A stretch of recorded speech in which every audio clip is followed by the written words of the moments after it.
Bonjour. Hamas apparemment accepte le plan de Trump pour libérer les otages. Les échanges des otages par les Israéliens contre les otages ou prisonniers palestiniens. Mais il y a encore des modalités. Comment traiter cela, c'est un dossier. Il accepte de renoncer, déjà il l'avait annoncé avant, de renoncer à toute gouvernance et toute implication dans la politique à Gaza. Mais tout le reste à discuter, à négocier. Donc ce n'est pas tous les points, c'est seulement la libération des otages et se retirer de la politique de Gaza. Ça contente le président Trump parce que pour lui, il faut un succès. Il faut qu'il arrête cette guerre pour avoir un succès et un éventuel prix Nobel de la paix. Mais Netanyahou ne l'entend pas comme ça. Pour lui, il ne peut pas dire non puisque Trump a publiquement annoncé sur sa trousse sociale, son média, que Israël doit arrêter tout de suite les bombardements, la guerre, pour maintenant entrer dans les négociations, puisque Hamas accepte. Netanyahou a sa base derrière lui, qui n'est pas pour l'arrêt de la guerre. Netanyahou a dit qu'il accepte la proposition de Trump, mais on arrête la guerre offensive, pas défensive. Donc il joue toujours sur les termes. Il n'a pas l'intention de se retirer de Gaza. Ils veulent continuer à vider Gaza, il veut finir avec Gaza, les génocides ou l'exode des Gazaouis. Prendre Gaza, c'est un plan déjà ourdi depuis 2015. Les fuites commencent à sortir. Depuis 2015, Larry Ellison, le patron de Oracle, avait déjà des contacts avec l'ambassadeur israélien à l'ONU de l'époque, qui est devenu après ambassadeur en Allemagne, et sur la personne de Marco Rubio. Comment placer Marco Rubio? Et il avait sondé Larry Ellison, et dans les mails qu'il échangeait avec l'ambassadeur, il dit qu'il est des nôtres, il va défendre Israël, il est acquis. Et on a lancé Marco Rubio, il a commencé à investir sur lui.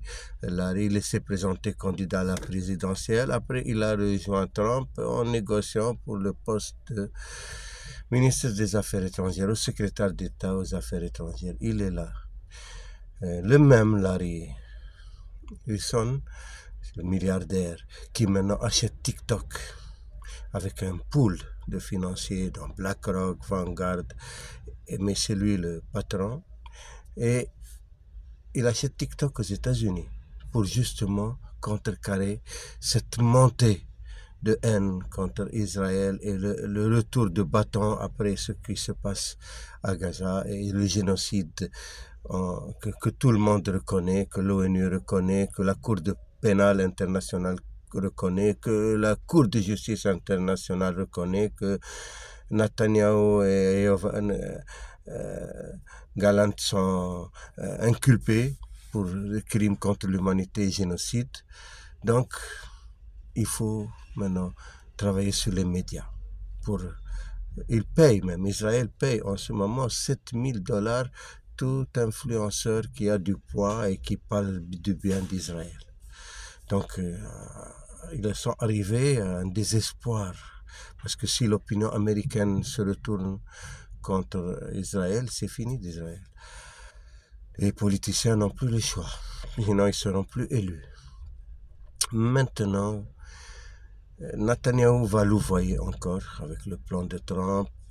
La libération des otages, il est d'accord, parce que ça va régler son problème en Israël. Parce que le problème d'Israël, les manifestations, convois et tout, c'est pour les otages. C'est pas contre le génocide. Il y a quelques âmes pures encore qui se battent contre le génocide, des pacifistes, mais ils sont très très peu nombreux en Israël. 80% sont acquis à poursuivre la guerre, mais on libère les otages. Il y a des juifs dans le monde qui sont anti-sionistes, qui combattent le sionisme, parce que le sionisme est en train de détruire le judaïsme.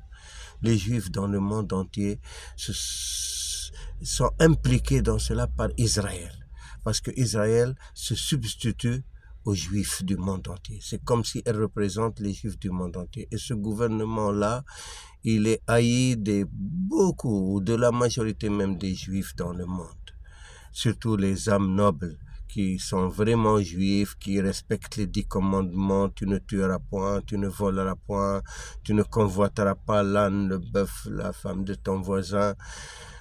Mais les sionistes retournent cela comme on a expliqué avant, tu ne tueras point ton prochain c'est le juif.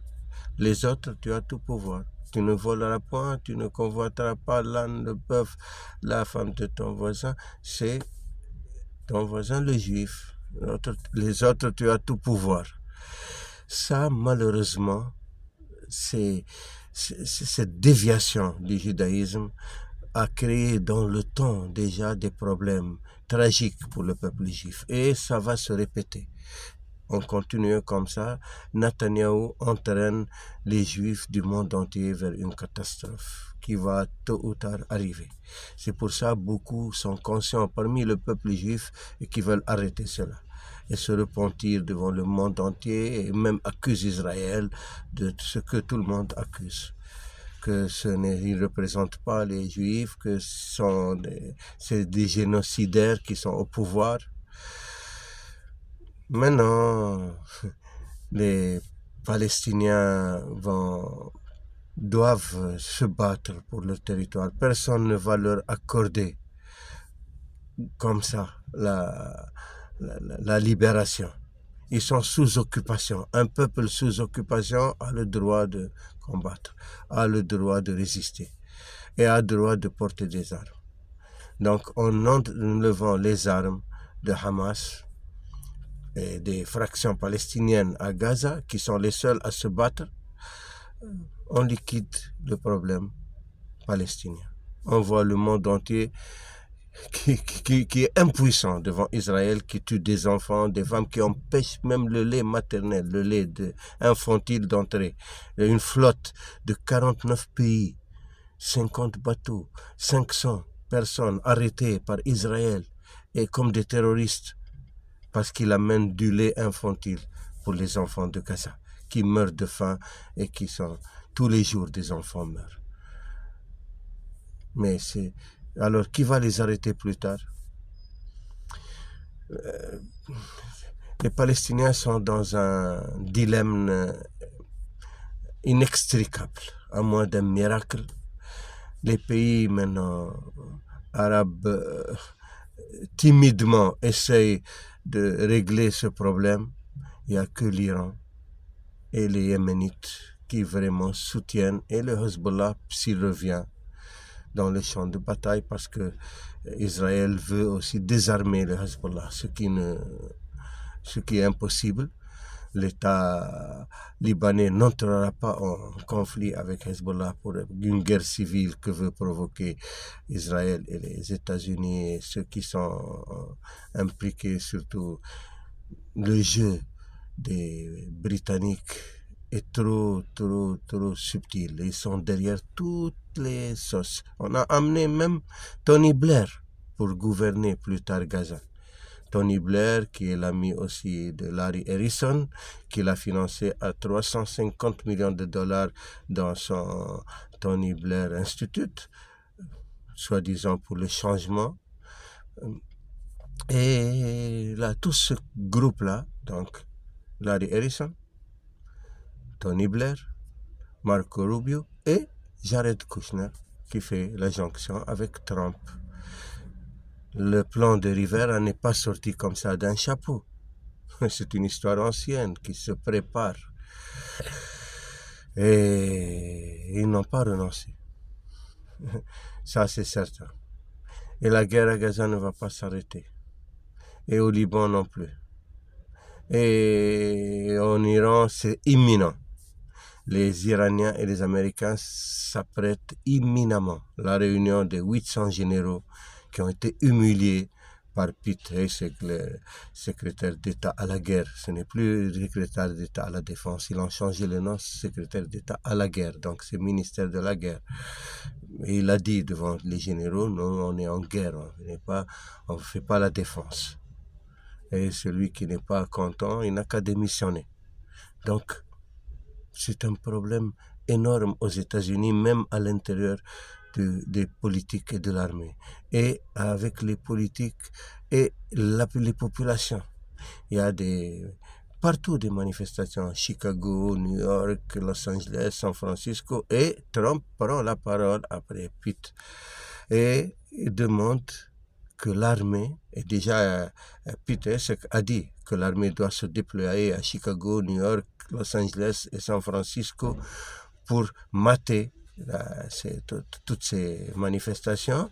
Et Trump a dit, j'ai donné l'ordre à Pitt de dire cela parce que ce sera un champ d'entraînement pour nos soldats.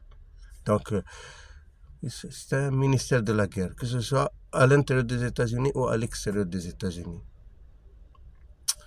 Donc, que tout le monde se prépare à la guerre.